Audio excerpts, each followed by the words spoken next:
నమస్తే మైత్రి న్యూస్ కి స్వాగతం. ముందుగా ముఖ్యాంశాలు.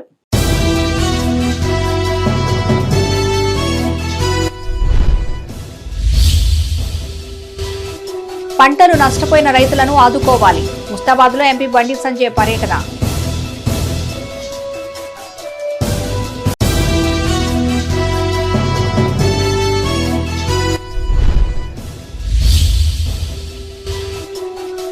పంప్ హౌస్ మరమ్మతులను పరిశీలించిన కలెక్టర్.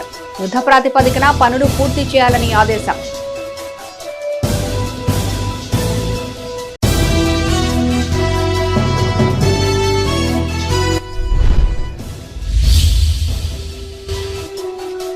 పేకాట స్థావరాలపై రామగుండం పోలీసుల దాడి. 10 మంది అరెస్టు, నగదు, సెల్ ఫోను స్వాధీనం.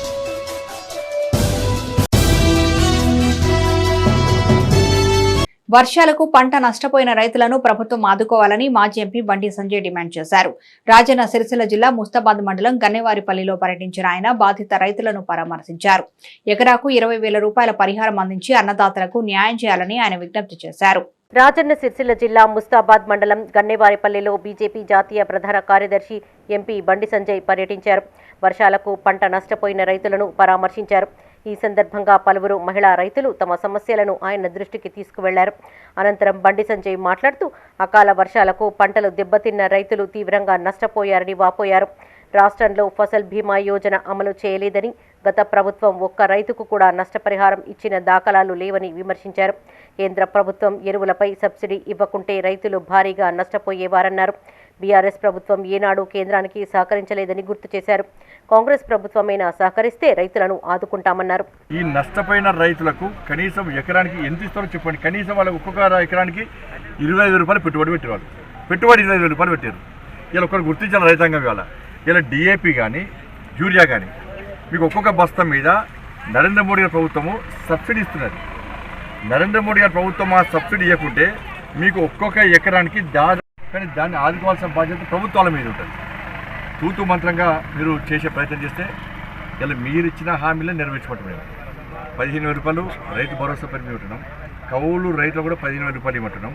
ఉపాధి కూలీలకు 12,000 రూపాయలు ఇస్తున్నారు. మీరు వ్యవసాయానికి అనుసంధానం చేస్తున్నారు, వాళ్ళకి 12,000 రూపాయలు ఇస్తున్నారు. 500 రూపాయలు బోనస్ ఇస్తున్నారు. నష్టపడ్డ రైతులకు ఇప్పుడప్పుడు ఆదుకుంటా అన్నారు. వాళ్ళని ఆదుకోవాల్సిన బాధ్యత మీ మీద ఉంది. నరేంద్ర మోడీ ప్రభుత్వం ఆదుకునే ప్రయత్నం చేస్తే గత ప్రభుత్వం సహకరించలే. కనీసం మీరన్నా సహకరించారా? బట్ ఇప్పటికైనా గత ప్రభుత్వం నివేదికల పేరుతో కాలయాపన వేసి మళ్ళీ రైతులు నెక్స్ట్ పంట వేసుకునే దానికి టైం పాస్ చేస్తుంది. కాంగ్రెస్ పార్టీ ప్రభుత్వం వెంటనే మేము విమర్శిస్తున్నాం, సూచన సలహాలు ఇస్తున్నాం. మేము రైతులకు ఈ ప్రభుత్వం మీద భరోసా ఉంటుంది. మళ్ళీ మేము 20,000 రూపాయలు అడిగినాం కానీ చెప్పి మీరు 5,000 రూపాయలు 10,000 రూపాయలు ఇచ్చి చేతులుకునే ప్రయత్నం చేయాలి. మేము ఎక్కువ అడతలేము. రైతులు వాళ్ళ నోటు ద్వారా వచ్చిందే. వాళ్ళు ఏమో 50,000 నష్టం, 50,000 పెట్టుబడి పెట్టడం అట్టలేరు. వాళ్ళు 1,00,000 రూపాయలు పెట్టుబడి పెట్టడం అట్టలేరు. వాళ్ళు నిజాయితీగా నిబంధనతో 20,000 రూపాయలు మేము ఒక ఎకరానికి పెట్టుబడి పెట్టాము. మేము ఎట్లా అప్పులు చేసి పెట్టాము. మేము పోయినసారి ప్రభుత్వం ఆదుకోలే, ఈసారి ప్రభుత్వం ఆదుకుంటే మేము ఓట్లేసి గెలిపించినాము. కాబట్టి ఈ ప్రభుత్వం ఆదుకోవాలని చెప్పి ఈ ప్రభుత్వం మీద వాళ్ళు కోరుతున్నారు. కాబట్టి దయచేసి కాంగ్రెస్ పార్టీ ప్రభుత్వం చిన్న కాళేశ్వరం పంప్ హౌస్ మరమ్మతు పనులను యుద్ధ ప్రాతిపదికన పూర్తి చేయాలని జిల్లా కలెక్టర్ భవేష్ మిశ్రా ఇరిగేషన్ అధికారులను ఆదేశించారు. భూపాల్పల్లి జిల్లా మహదేవ్పూర్ మండల పరిధిలోని బీరసాగర్ వద్ద చేపట్టిన పంప్ హౌస్ మరమ్మతు పనులను ఆయన పరిశీలించారు. అధికారులకు పలు సూచనలు చేశారు. భూపాల్పల్లి జిల్లా మహాదేవపూర్ మండల పరిధిలోని బీరసాగర్ వద్ద చేపట్టిన చిన్న కాళేశ్వరం పంప్ హౌస్ మరమ్మతు పనులను కలెక్టర్ భవేష్ మిశ్రా పరిశీలించారు. ఈ సందర్భంగా ఆయన మాట్లాడుతూ ఈ ప్రాజెక్టు ద్వారా దాదాపు 45,000 ఎకరాలకు సమృద్ధిగా సాగునీరు అందించే అవకాశం ఉన్నట్టు చెప్పారు. పంప్ హౌస్లో ఉన్న 3 మోటార్లకు మరమ్మతులు చేస్తున్నట్టు తెలిపారు. ఈ పంప్ హౌస్ ద్వారా మందిరం, ఎర్ర చెరువులకు సాగునీరు సరఫరా ఉంటుందన్నారు. ఇప్పటి వరకు 65% పనులు పూర్తి అయ్యాయని, మిగతా 35% పనులు పూర్తి చేయాల్సి ఉందని వివరించారు. వర్షాకాలంలోగా పనులు పూర్తి చేయాలని ఇరిగేషన్ అధికారులను కలెక్టర్ ఆదేశించారు. అంతకుముందు మహాదేవపూర్ మండల కేంద్రంలోని ఇరిగేషన్ కార్యాలయంలో ప్రాజెక్టు పనులపై ఇరిగేషన్ అధికారులతో సమీక్ష నిర్వహించారు. ఈ కార్యక్రమంలో ఇరిగేషన్ ఈఈలు యాదగిరి తిరుపతిరావు, ఏఈ విజయ్ కుమార్ పాల్గొన్నారు.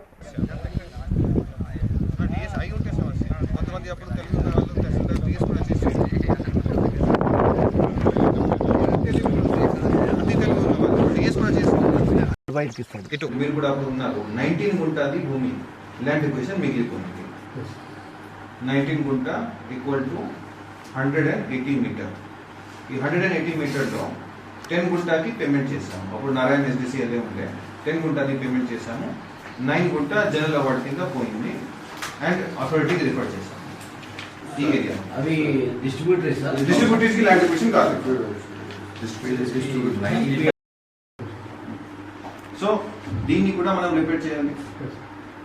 అట్లాగే లాస్ట్ టైం ANC గారు అక్కడికి వచ్చి, సో ఆ టైంలో నేను మినిస్టర్ ఇరిగేషన్ గారికి అట్లాగే IT మినిస్టర్ గారికి కూడా ఈరోజు కమ్యూనికేట్ చేస్తాను. ఆ టైంలో మీరు ఏదైతే కమిట్ చేస్తున్నారో టైం లైన్ మీద మీరు కమిట్ అవ్వాలి అండ్ ఇక్కడ కూడా డెవియేషన్ కాకూడదు. అవేన్స్ ఉన్నాయి కదా, అవేన్స్ కి డిజైన్ తీసుకున్నాం. ఆ డిజైన్ తీసుకొని దానికి పార్లమెంట్ ఎన్నికల నామినేషన్ ప్రక్రియ సజావుగా జరిగేందుకు కట్టుదిట్టమైన ప్రణాళిక రూపొందించాలని ఎన్నికల రిటర్నింగ్ అధికారి జిల్లా కలెక్టర్ ముజమిల్ ఖాన్ అన్నారు.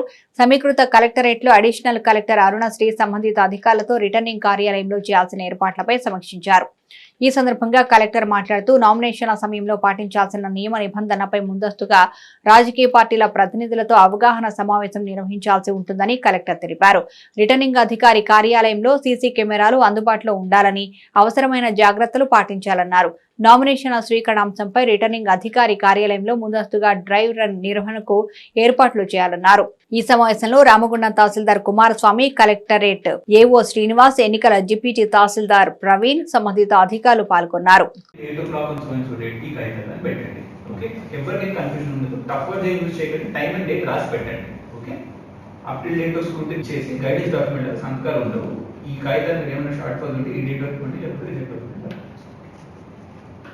ఈ పాయింట్ క్లియర్ అయింది కదా. ఇది ఒక ట్రివియల్ పాయింట్ నేను చెప్పట్లేదు. ఇక్కడ maximum number of vehicles and people, 3 vehicles and 5 people are allowed. జాగ్రత్తపడండి. Okay, so this closes nomination procedure. Any doubts for anybody or any suggestions? మీరు ఫస్ట్ ఇచ్చిన నామినేషన్ అది యాక్సెప్ట్ అయినా రిజెక్ట్ అయినా మీరు ఇచ్చిన సింబలే తీసుకోబడుతుంది. తర్వాత ఇట్లాంటి అన్ని పాయింట్స్ కూడా మనం డూస్ నోట్స్ ఇచ్చి సంతకం తీసుకోవాలి. మన దగ్గరికి ఫస్ట్ వ్యక్తి రాగానే వాళ్ళకు ఆ పేపర్ ఇచ్చి సంతకం అయితే తీసుకొని పెట్టుకోవాలి. పార్లమెంట్ ఎన్నికల నేపథ్యంలో కరీంనగర్ జిల్లా హుజురాబాద్ ఆర్డీఓ రమేష్ జమ్మికుంటలోని పోలింగ్ కేంద్రాలను పరిశీలించారు. ఓటర్లు ప్రశాంతంగా ఓటు హక్కు వినియోగించుకునేలా అనుకూలమైన విద్యుత్, తాగునీరు తదితర వసతులు కల్పించారా లేదా అని సిబ్బందిని అడిగి తెలుసుకున్నారు. ఆయన వెంట డిటి శ్రీనివాస్, ఆర్ఎస్ శంకర్ రాజు పాల్గొన్నారు.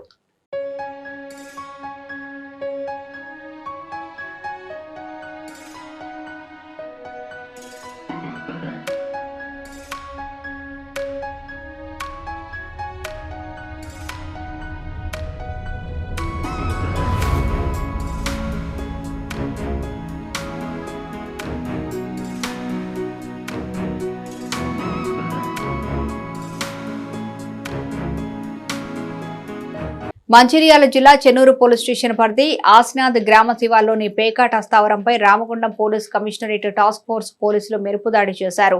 10 మంది జూదగాళ్లను అరెస్టు చేసి వారి నుంచి 14,48,000 నగదు, 10 సెల్ ఫోన్లను స్వాధీనం చేసుకున్నట్లు రామగుండం సిపి శ్రీనివాసులు తెలిపారు. పేకాట స్థావరంపై రామగుండం కమిషనరేట్ పోలీసులు మెరుపు దాడి చేశారు. పెద్దపల్లి జిల్లా రామగుండం పోలీస్ కమిషనరేట్ ఆవరణలో ఏర్పాటు చేసిన మీడియా సమావేశంలో సిపి శ్రీనివాసులు కేసు వివరాలను వెల్లడించారు. కొంతకాలం నుంచి వివిధ ప్రాంతాలకు చెందిన జూదర్లు ఒక ముఠాగా ఏర్పడి పెద్ద ఎత్తున పేకాట నిర్వహిస్తున్నట్టు తెలిపారు. గోవాలో జరిగే క్యాసినో తరహాలో చిప్స్, కమిషన్లు, లక్షల పెట్టుబడులతో భారీ స్థాయిలో పేకాట నిర్వహిస్తున్నారని తమ దృష్టికి వచ్చిందన్నారు. మహారాష్ట్ర సరిహద్దుల్లో పేకాట నిర్వహిస్తూ స్థావరాలకు సెక్యూరిటీగా సెంట్రీలను ఏర్పాటు చేసుకున్నట్టు వివరించారు. తమకు వచ్చిన సమాచారం మేరకు ఆయా స్థావరాలపై దాడి చేసినట్టు తెలిపారు. ఈ దాడుల్లో 10 మందిని అరెస్టు చేయడంతో పాటు వారి నుండి 14,48,000, 10 సెల్ ఫోన్లు స్వాధీనం చేసుకున్నట్టు తెలిపారు. కమిషనరేట్ పరిధిలో అసాంఘిక కార్యకలాపాలకు పాల్పడితే కఠిన చర్యలు తప్పవని సిపి హెచ్చరించారు. చాలా జాగ్రత్తగా, ఎందుకంటే వీళ్ళందరూ సెంటర్లు పెట్టుకున్నారు. Just like police sentry out post ఉంటాయి కదా, so police sentry out post లాగా సెంటర్లు పెట్టుకొని పోలీస్ పార్టీ ఏమైనా వస్తుందా లేకపోతే ఇంకెవరైనా వస్తుందా చూసుకుంటూ వీళ్ళకి ఇన్ఫర్మేషన్ ఇచ్చుకుంటూ దాంట్లో మనం రైడ్ చేసినా దొరకకుండా ఉండడానికి కోసం అట్లా అంత అరేంజ్మెంట్స్ చేసుకొని ఉన్నారు. దాన్ని కూడా భగ్నం చేస్తూ మన టీం చాలా టాక్టికల్గా బిహేవ్ చేస్తూ తర్వాత ఆ ఇన్ఫర్మేషన్ని జాగ్రత్తగా కాపాడుకుంటూ వీళ్ళు చాలా కమఫ్లేజ్గా వెళ్ళి వీళ్ళ వెహికల్స్ కూడా ఎక్కడో పార్క్ చేసుకొని వీళ్ళు కూడా కామన్ మ్యాన్గా వెళ్ళి అది సడన్గా రైడ్ చేయడం జరిగింది. దాంట్లో కొంతమంది పారిపోయారు. రైడింగ్లో మొత్తం ఒక 10 మెంబర్స్ ప్లేయర్స్, ఇది పెద్ద గోవాలో టైపు క్యాసినో టైప్ ఆడుతున్నట్టు చిప్స్ని యూజ్ చేస్తారు. ఇన్ కేస్ అక్కడ 10 మెంబర్స్ని ఆర్గనైజర్ని మొత్తం అందరినీ రైడ్ చేసి పట్టుకోవడం వల్ల more than 14,48,000 is recovered along with 10 cell phones and also vehicles ఉన్నాయేమో వీళ్ళని కూడా చెక్ చేయడం జరిగింది. వెహికల్స్ ఎక్కడ లేవు. ఆల్ ద డ్రైవర్స్ ఎక్కడెక్కడో దూరంగా ఉన్నారు కాబట్టి వాళ్ళు ఎస్కేప్ అయిపోయారు. డ్రైవర్స్కి ఆల్రెడీ వెళ్ళిపోయే ఇన్ఫర్మేషన్ వాళ్ళు వెళ్ళిపోయారు. సో ఇక్కడ ఇలాంటి ఆర్గనైజ్డ్ క్రైమ్ ఎక్కడ ఉన్నా కానీ మాకు ఇన్ఫర్మేషన్ వస్తే అండ్ ప్రోయాక్టివ్ ఇన్ఫర్మేషన్ ఉంది. ప్రోయాక్టివ్ ఇన్ఫర్మేషన్ భాగంగా ఈరోజు ఇంత క్యాష్ పట్టుకోవడం జరిగింది. బీఆర్ఎస్ కథ ముగిసిపోయిందన్నారు ప్రభుత్వ విప్ ఎమ్మెల్యే ఆది శ్రీనివాస్. అధికారం చేజారిపోయాక ఆ పార్టీ నేతలు శుద్ధపూసల్లా మాట్లాడుతున్నారని ఎద్దేవా చేశారు. వేములవాడ నియోజకవర్గంలోని కథలాపూర్ మండల కేంద్రంలో ఆయన మీడియాతో మాట్లాడారు. 10 ఏళ్ల పాటు కేసీఆర్ విచ్చలవిడిగా ఎమ్మెల్యేలను ప్రలోభపెట్టినప్పుడు వినోద్ కుమార్ కు కనిపించలేదా అని ప్రశ్నించారు. కాంగ్రెస్ పార్టీకి నీతులు చెప్తున్న వినోద్ రావు కేసీఆర్ కుటుంబానికి ఆ నీతులు ఎందుకు చెప్పలేదన్నారు. కడియం శ్రీహరి లాంటి వారు నోటుకొచ్చినట్టు మాట్లాడుతుంటే ఆయన ఏం చేశారని నిలదీశారు. శాసనసభ ఎన్నికలు అయిపోయిన తర్వాత 23 మంది ప్రతిపక్ష శాసనసభ్యులు తీసుకున్నప్పుడు ఎందుకు మీరు కల్వకుంట్ల కుటుంబానికి లేదంటే బామర్దులకు సలాలు ఇవ్వలేదు? ఇది తప్పు అని చెప్పి అడుగుతా ఉన్నాం. ఈరోజు తప్పని గగ్గోలు పడుతున్నారు మీరు. ఆనాడు 2014లో తెలుగుదేశం పార్టీ నుంచి గెలిచిన తలసాని శ్రీనివాస్ యాదవ్ గారిని ఏకంగా మీ మంత్రివర్గం తీసుకున్నప్పుడు మీకు తప్పనిపించలేదా అంటున్నాం. 2018లో ప్రతిపక్ష నాయకుడిగా ఓ దళిత నాయకుడు బట్టి విక్రమార్క ఉంటే వారిని ప్రతిపక్ష నేతగా కూడా ఉంచకుండా శాసనసభ్యుల్ని కాంగ్రెస్ పార్టీ వారిని విలీనం చేసుకున్నటువంటి చరిత్ర ఆనాడు మీకు తప్పు అనిపించలేదు. మీ కల్వకుంట్ల కుటుంబం తప్పు చేస్తుందని చెప్పిన ఆ రోజు ఎందుకు ఈ శుద్ధ పూస మాటలు మాట్లాడలేదని చెప్పి వినోదరావు గారిని అడుగుతా ఉన్నా.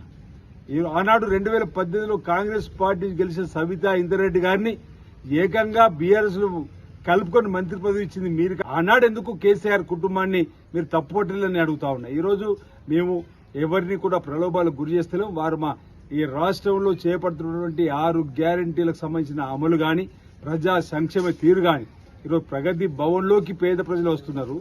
సచివాలయంలోకి ప్రతి ఒక్కరు వచ్చి తమ సమస్య పరిష్కారం చేసుకుంటారు. అసలు మీ కాలంలో ఎవరైనా సెక్రటరీ రానిచ్చారా? ప్రగతి భవన్ రానిచ్చారా? మీ మహమ్మద్ అలీ గారు ఏదైతే గౌరవ హోమ్ మినిస్టర్ గారికి అపాయింట్మెంట్ ఇవ్వలేరు. గద్దరండి వస్తే 3 గంటలు ఎండలు కూర్చుని పెట్టారు.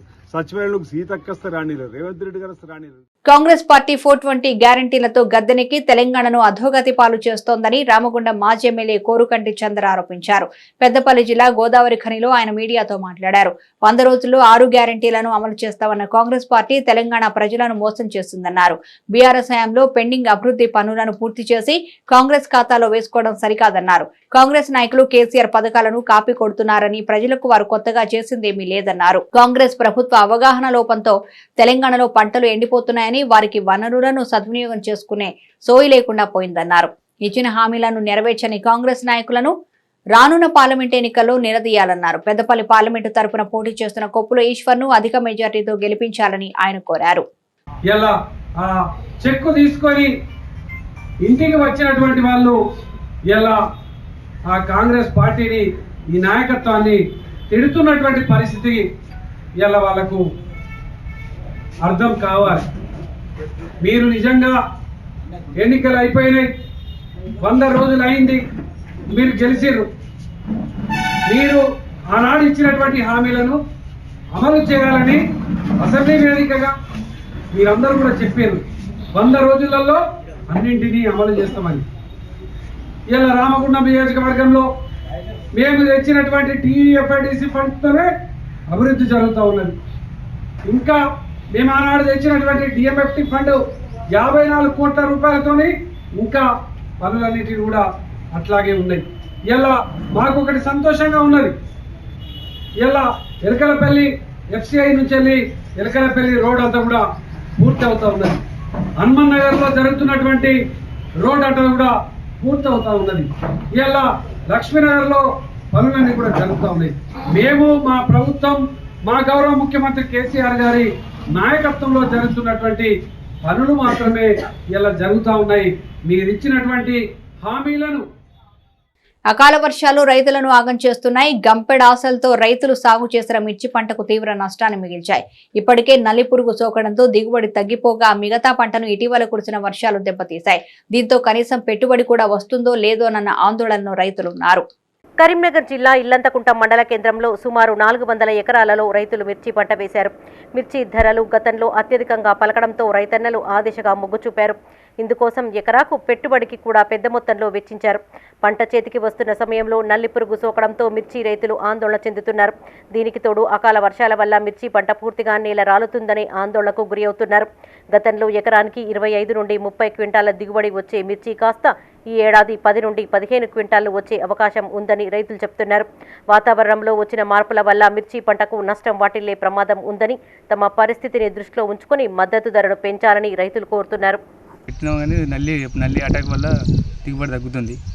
ఇప్పుడు మళ్ళీ ఖర్చు వచ్చేసి 3 లక్షలు ఖర్చు వచ్చింది ఇప్పటి వరకు. అందులో వచ్చిన దిగుబడి తగ్గుతుంది అంటే మార్కెట్ పోతే మార్కెట్లో రేటు పడడం లేదు ఉన్నదానికి. ఈ వర్షాల వల్ల కూడా నష్టపోయే అవకాశాలు ఉన్నాయి. రాళ్ళ వర్షం పడితే మాత్రం ఉన్నది పంట కూడా చేతికి రాలేకపోతున్నాం ఈ సంవత్సరం. బాగా ఇక్కడ వరంగల్ మార్కెట్ పోతే మాత్రం బాగా దారుణం ఉన్నది. 10,000కు ఎక్కువ పెడతలేదు కింటకు. అలా వచ్చేసి 10 క్వింటాలు దాటట్లేదు ఈసారి. రైతుకు రావాల్సిన లాభం ఏంటంటే 25 క్వింటాలకు తగ్గద్దు. అందులో వస్తేనే రైతుకు బెనిఫిట్ ఉన్న ఖర్చు. గతంలో 1 ఎకర్ పెట్టిన 25 క్వింటాల నుంచి 30 క్వింటాల మధ్యలో వచ్చింది.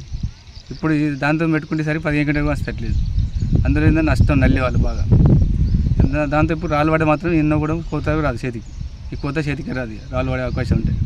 ఇంకా వాటర్ ప్రాబ్లం అంటే ఇప్పుడు మళ్ళీ వర్షాలు స్టార్ట్ అయ్యి ఇది దెబ్బ తీసుడు కారణం వల్ల రైతుకు మిగిలే అవకాశం లేదు. కూడా రైతు నష్టపడుతుంది. దీన్ని అర్థం చేసుకొని ప్రభుత్వం కొంచెం ఆదుకోగలరని చెప్తున్నాం. రైతుల బాధ ఏంటండి, ఈ ధరలు రైతు కొంచెం మధ్య రేటుగా కలిపిగలరు, రైతును ఆదుకోగలరు. ఈ వర్షాల వల్ల నష్టపోయిందని కూడా ఇవాళ రేపు ఇంకా జరగబోయే వర్షాలు ఉన్నాయి కాబట్టి దీన్ని కొంచెం ఆలోచించి ప్రభుత్వం రైతుకు ఆదుకోగలరు. దీన్ని మధ్య రేటు చేయగలరు కొంచెం. పెద్దపల్లి జిల్లా కేంద్రంలో మత్స్య పారిశ్రామిక సహకార సంఘం ఎన్నికలు జరిగాయి. ఈ ఎన్నికల్లో 10 మంది డైరెక్టర్లతో పాటు పారిశ్రామిక సహకార సంఘం అధ్యక్షులుగా కొలిపాక నరసయ్య, ఉపాధ్యక్షులుగా బొజ్జం సారయ్యను ఏకగ్రీవంగా ఎన్నుకున్నారు. ఈ సందర్భంగా అధ్యక్షులు కొలిపాక నరసయ్య మాట్లాడుతూ మత్స్య పారిశ్రామిక సహకార సంఘాన్ని అభివృద్ధికి తన వంతు కృషి చేస్తానన్నారు. అనంతరం ఎన్నికైన కార్యవర్గాన్ని సంఘ సభ్యులు ఘనంగా సన్మానించారు. జిల్లా మత్స్యకారుల సహకార సంఘ జిల్లా అధ్యక్షులుగా ఎన్నుకోబడ్డ ఈ పట్టాల మండలాల అధ్యక్షులు మరి మిత్రులు అందరికీ సహకరించిన అందరికీ నా ఒక ధన్యవాదాలు. ఈ సహకరించిన ఈ ఎన్నికల అధికారి రామ్మోహన్ రావు సార్కు, మళ్ళీ మిగతా ఉన్న సిబ్బందికి, ఈ పత్రికా విలేకరులకు అందరికీ నా ఒక ధన్యవాదాలు. ఎప్పటికీ మత్స్య కార్యక్రమాలకు ఏ సభ శక్తిగా కానీ ఎల్లవేళగా నా అంతగా సాయం చేస్తా అని చెప్పి చెప్తున్నా. అందరికీ మాటిస్తున్నా, ఎప్పటికీ మా అందరికీ ఎల్లవేళగా ఉంటారని చెప్పి హామీ ఇస్తున్నాను. అందరికీ నా ధన్యవాదాలు. పెద్దపల్లి జిల్లా సుల్తానాబాద్లోని సంతాన వేణుగోపాల స్వామి ఆలయంలో బ్రహ్మోత్సవాలు ప్రారంభమయ్యాయి. మొదటి రోజు వేడుకల్లో భాగంగా ఆలయంలో నమ్మాళ్వార్ జ్యోతి దర్శనం, పరమపదోత్సవం ఘనంగా నిర్వహించారు. ఈ కార్యక్రమంలో అఖిలగాండ్ల తిలకుల సంఘం నాయకులు లెక్కల శంకరయ్య, గోపమ్మ, పల్లవి, అఖిల, ఆలయ కమిటీ చైర్మన్ పల్లా మురళి, సదాలక్ష్మి, సాధుల సుగుణాకర్, గాండ్ల సంఘం మహిళా ప్రతినిధులు, భక్తులు పాల్గొన్నారు.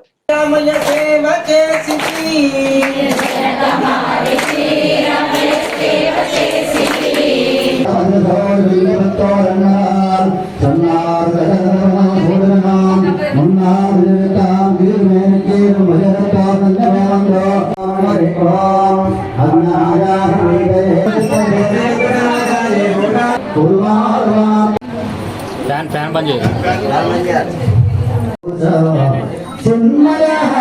కార్యక్రమం నిర్వహించుకోవడం జరిగింది. నమ్మల్వార్ గాండ్ల వంశంలో జన్మించినటువంటి పరమ విశిష్టమైనటువంటి వ్యక్తి. నమ్మల్వారి వారు చాలా పాశురాలు రచించడం జరిగింది. 12 మంది ఆళ్వార్లలో ముఖ్యమైనటువంటి వారు నమ్మల్వార్ గారు. ప్రతి వైష్ణవ దేవాలయం లోపల, వెంకటేశ్వర దేవాలయం లోపల మొదటిసారి నమ్మల్వార్ పూజలు నిర్వహించుకుంటారని తెలుసుకోవడం ద్వారా మేము ప్రతిసారి కూడా ఈ యొక్క కార్యక్రమాన్ని మా గాండ్ల అంటే గాండ్ల కులస్తులు వచ్చి ఈ యొక్క కార్యక్రమాన్ని నిర్వహిస్తుంటున్నాం. వారు గాండ్ల వంశంలో జన్మించినందుకు మేమందరం ఎంతో గర్వంగా ఫీల్ అవుతున్నాం, అదృష్టవంతులుగా ఫీల్ అవుతున్నాం. మా జన్మ పావనమైందని చెప్పి మేము ఈ సందర్భంగా తెలియజేస్తున్నాం. జగిత్యాల జిల్లా ఎండపల్లి మండల కేంద్రంలో ఎల్లమ్మ పట్నాలు ఘనంగా నిర్వహించారు. స్థానిక గౌడ సంఘం ఆధ్వర్యంలోని రేణుకా ఎల్లమ్మ తల్లి దేవాలయంలో ఈ ఉత్సవాలను వైభవంగా జరిపారు.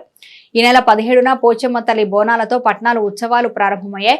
నిన్న సాయంత్రం గౌడ మహిళలు ఎల్లమ్మ తల్లికి బోనాలను తెచ్చి తెల్లవారున అమ్మవారికి మొక్కులు చెల్లించుకున్నారు. పూజలు ఆలయం ఎదుట పట్నం వేసి పాటలు పాడుతూ నృత్యాలు చేస్తూ అమ్మవారిని కొలిచారు. అనంతరం గౌడనలు ఒకే తాటి చెట్టుపైకి ఎక్కి గీసిన కళ్ళుతో ఎల్లమ్మ తల్లికి మొక్కులు చెల్లించారు. ఈ వేడుకలో ప్రభుత్వ విప్ అడ్లూరి లక్ష్మణ్ కుమార్, మాజీ మంత్రి కుప్పుల ఈశ్వర్ పాల్గొని ప్రత్యేక పూజలు చేశారు. ఈ ఉత్సవాల్లో గౌడ సంఘ సభ్యులు రాజయ్య, కుమార్, అంజీ, అనిల్, చంటి, శ్రీధర్ తో పాటు భక్తులు కూడా పాల్గొన్నారు.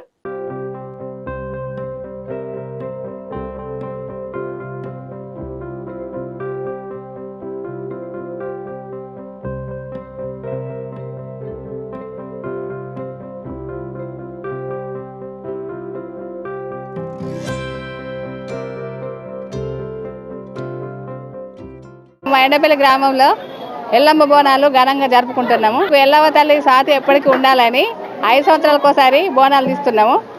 మా ఎండపల్లి గ్రామానికి ఎల్లమ్మ తల్లి అంటే అందరికీ ఇష్టం బాగా.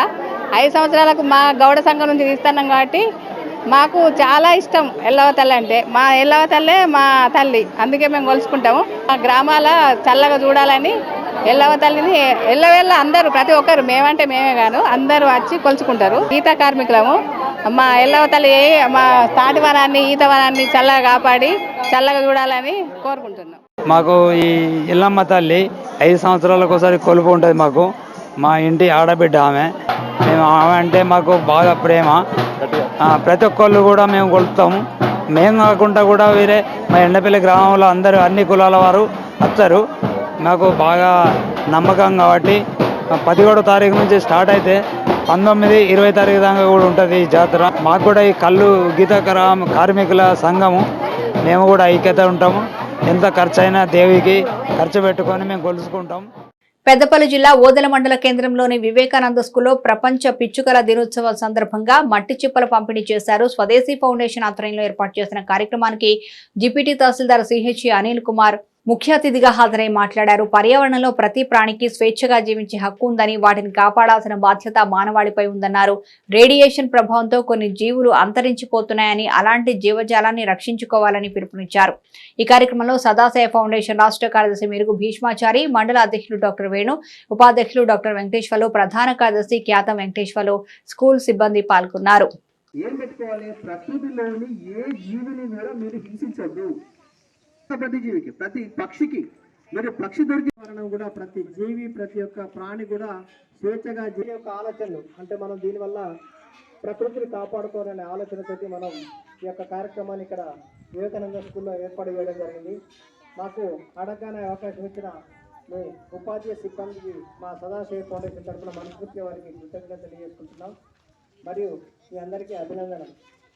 ఇప్పుడు పెద్దపల్లి జిల్లా గోదావరి ఖనిలో కాంగ్రెస్ పార్టీలో చేరికలు జరిగాయి. స్థానిక క్యాంపు కార్యాలయంలో వివిధ ప్రాంతాలకు చెందిన పలువురు కార్యకర్తలు పార్టీలో చేరగా ఎమ్మెల్యే రాజ్ ఠాకూర్ వారికి కండువాలు కప్పి కాంగ్రెస్ లోకి ఆహ్వానించారు. ఈ కార్యక్రమంలో చెరుకు బుచ్చిరెడ్డి, మొహిద్, సన్నీ, కాంపేళ్లి సతీష్, బెల్లంకొండ రవీంద్రరావు, ఓదేలు, హమీద్ తదితరులు పాల్గొన్నారు.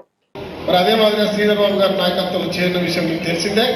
మరో ప్రముఖమైనటువంటి 20 మంది మోస్ట్ సీనియర్ నాయకులు బుచ్చిరెడ్డి గారు లాంటి వాళ్ళు, ఓదలి యాదవ్ లాంటి వాళ్ళు, అదే మాదిరిగా వీరస్వామి గారు, అదే మాదిరిగా మైనార్టీకి సంబంధించిన అమిత్ భాయ్ గారు, నర్సింగ్ గారు, అనేక మంది, రవీంద్రరావు గారితో పాటు దాదాపు 40 మంది మొదటి నుంచి ఉద్యమంలో పాల్గొని ఈ ప్రాంతంలో ఉన్న మన బిడ్డల, నిరుద్యోగ బిడ్డలకు ఉద్యోగాలు ఇప్పిస్తామనో, అందరి జీవితాలు బాగుపడి బంగారు కుటుంబాలు అవుతాయనో, తెలంగాణ సాధించిన మన ప్రాంతం ఇంకా అనేకమైన ఇండస్ట్రీలు వస్తాయనో ఆశపడి మరి అనేక అష్ట కష్టాలు వారి పార్టీకి బలంగా నిలబడ్డా వారి యొక్క ఆశలు నిరాశలుగా మారి ప్రతి ఒక్కరి యొక్క కుటుంబాలు కేవలం కేసీఆర్ కుటుంబం బంగారు కుటుంబం తప్ప ఇతరి కుటుంబాలన్నీ కూడా పూర్తిగా నిర్వీర్యమైపోయి చీకటిమయాన్ని చూస్తూ ఈ ప్రాంతాన్ని బొందలగడ్డ చేసి తీరును మరి వ్యతిరేకిస్తూ ఈరోజు మరి కాంగ్రెస్ పార్టీ ఈ రాష్ట్ర ప్రభుత్వం చేస్తున్న తీరు. పెద్దపల్లి జిల్లా సుల్తానాబాద్ లోని Indian public school Telangana dental students association president Balasani Manideep Mahalakshmi dental clinic ఆధ్వర్యంలో డెంటల్ క్యాంప్ ఏర్పాటు చేశారు. ఈ సందర్భంగా విద్యార్థులతో పాటు వారి తల్లిదండ్రులు గ్రామస్తులకు మెడికల్ చెకప్ నిర్వహించారు. ఈ కార్యక్రమానికి ముఖ్య అతిథిగా కాగజ్నగర్ ఎమ్మెల్యే డాక్టర్ పాల్వాయి హరీష్ బాబు హాజరై క్యాంపును ప్రారంభించారు. యువ వైద్యుల సేవలను ఆయన అభినందించారు. ఈ కార్యక్రమంలో కరస్పాండెంట్ సంజీవ్, ప్రిన్సిపల్ కృష్ణప్రియ, నాయకులు గాజుల రాజమల్లు, బిరుదు కృష్ణ, రాజయ్య, దంత వైద్యులు పాల్గొన్నారు. ఓవర్ పీరియడ్ ఆఫ్ టైం మనం సమాజానికి సొసైటీకి కాంట్రిబ్యూట్ చేసే అవకాశం కూడా చిక్కుతుంది. కాబట్టి తప్పకుండా మీరు మంచి ఈ అసోసియేషన్ కూడా 3 పూలు 6 కాయల్లాగా దినాభివృద్ధి చెందాలి. ఈ ప్రాంతం కూడా బాగుపడాలి. మనం కూడా ఒక సొసైటీ బిల్డింగ్లో కాంట్రిబ్యూషన్ ఇవ్వాలి. లేకపోతే మనం యూజువల్ డాక్టర్లు ఏమైందంటే రిస్క్ అవర్స్ ఉంటారు. రిస్క్ తీసుకొని వాళ్ళే డాక్టర్లు అనే కాడికి వస్తుంది. ఎందుకంటే పొద్దున 6 గంటలు ఇవ్వాలి, 8 వరకు కొంచెం ఎక్సర్సైజ్ చేయాలి, 9 o'clock క్లినిక్ పోవాలి, 2-3 వరకు క్లినిక్లో ఉండాలి. మధ్యాహ్నం వచ్చి కొంచెం తిని కొంచెం రెస్ట్ తీసుకొని మళ్ళీ 5 గంటలకు పోతే మళ్ళీ 10 గంటలకు ఇంటికి రావాలి. ఇదే రొటీన్. ఆ రొటీన్లో పడిపోతాం. ఎక్స్ట్రా కరిక్యులర్ యాక్టివిటీస్ ఉండవు, సొసైటీ తోటి టచ్ ఉండదు. కాబట్టి ఈ వ్యవహారం కరెక్ట్ కాదనేది నా ఉద్దేశం. తప్పకుండా మీరందరూ కూడా అవుట్ రీచ్ ప్రోగ్రామ్స్లో పార్టిసిపేట్ చేయాలి. చాలామంది పిల్లలు ఇవాళ ఐ థింక్ ఎగ్జిబిషన్లో పార్టిసిపేట్ చేస్తున్నట్టు నాకు. వాళ్ళందరూ కూడా ఇవాళ నాకు ఒక్కటే ఆశ్చర్యం ఏమనిపించిందంటే, చిన్న పట్టణంలో ఇంత పెద్ద స్కూల్ ఉంటుందా? 1200 మంది పిల్లలు ఈ పాఠశాలలో చదువుతున్నారంటే ఎంత గొప్ప విషయం. నిర్వాహకులు మనం అభినందించి తీరాలి. ఎవరి ఆలోచన లేదు. నేను అనుకోలేదు ఇంత పెద్ద స్కూలు ఈ ప్రాంతంలో ఉంటుంది. ఇక్కడికి వస్తే కానీ కొత్త విషయాలు నేర్చుకోవడానికి మాకు కూడా అవకాశం చిక్కలేదు. తప్పకుండా అసెంబ్లీ వేదికగా మీ సమస్యలు లేవనెత్తుతాం.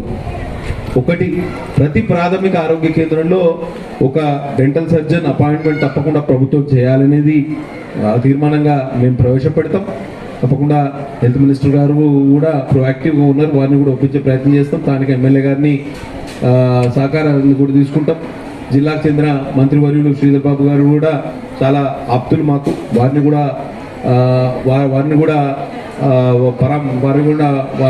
వారికి కూడా ఈ విషయాన్ని తెలిపి ముందుకు వెళ్ళే ప్రయత్నం చేస్తాం. కొన్ని విషయాల్లో పట్టుబడుపులు కూడా అవసరం. కాబట్టి అధికారులు సమయపాలన పాటించకపోవడంతో వివిధ పనుల నిమిత్తం కార్యాలయానికి వచ్చిన ప్రజలకు ఇక్కట్లు తప్పడం లేదు. కరీంనగర్ జిల్లా వీణవంక మండల కేంద్రంలోని ఎంపీడీఓ కార్యాలయంలో బుధవారం ఉదయం 10:42 కావస్తున్నా ఒక్కరు కూడా విధులకు హాజరు కాలేదు. ఇన్ఛార్జీల పాలన కారణంగానే అధికారుల్లో నిర్లక్ష్యం పెరుగుతుందన్న విమర్శలు వస్తున్నాయి. ఉన్నతాధికారులు స్పందించి మండల కార్యాలయాలపై పర్యవేక్షణ పెంచాలని ప్రజలు కోరుతున్నారు.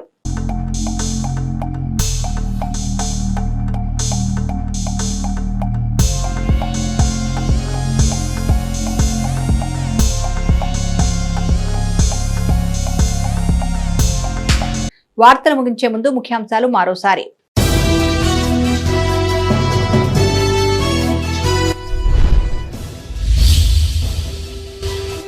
పంటలు నష్టపోయిన రైతులను ఆదుకోవాలి. ముస్తాబాద్లో ఎంపీ బండి సంజయ్ పర్యటన.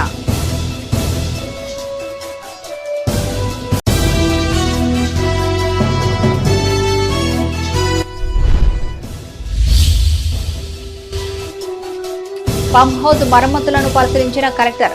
యుద్ధ ప్రాతిపదికన పనులు పూర్తి చేయాలని ఆదేశం.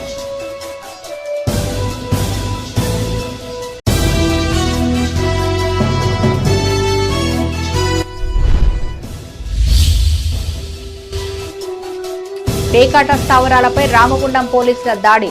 10 మంది అరెస్టు, నగదు, సెల్ ఫోన్ స్వాధీనం.